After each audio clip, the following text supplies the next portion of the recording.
გარეთ ქვესადგურში ელექტროელემენტები ძაბვის ქვეშაა, შეიძლება ნებისმიერ დროს მოხდეს გარკვეული დაზიანება. ამისთვის არის სარელო დაცვის მოწყობილობა. მისი დანიშნულება არის დროულად აღმოფხვრას დაზიანებული ელემენტი და სელექტიურად გამართოს მოწყობილობა, რათა თავიდან ავიცილოთ დიდი ავარია. ეხლა ვართ 220 კილოვოლტის ქვესადგურ გურჯაან 220-ში, სადაც სრულად შენარჩუნებულია ძველი საბჭოთა დროინდელი დაცვის და ავტომატიკის პანელი, ძველი მოწყობილობების დისტანციურად მართვა და ინტეგრაცია თანამედროვე მართვის და მონიტორინგის სისტემებთან, როგორც SCADA შეუძლებელი იყო. ის იყო მექანიკური, ეს არის ციფრული შესრულების მოწყობილობა.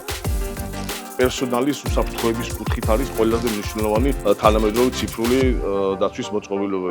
ადრე უწევდა გარეთ ღია გამანაწილებელი მოწყობილობასთან მისვლა ფიზიკურად მანიპულაციების განხორციელება, ეხლა ხდება კომპიუტერიდან, როგორც აღნიშნეთ, SCADA სისტემაში. სარელეო დაცვა და ავტომატიკა არის ელექტროსისტემის უხილავი მცველი. უკან კი გავართ ჩვენ სარელეო დაცვის ინჟინრები, ტესტავთ, ვამონტაჟებთ, ვაპროექტებთ სარელეო დაცვის მოწყობილობებს და უზრუნველყოფთ იმას, რომ მათი მუშაობა ყოველთვის იყოს სწორი და შედეგიანი.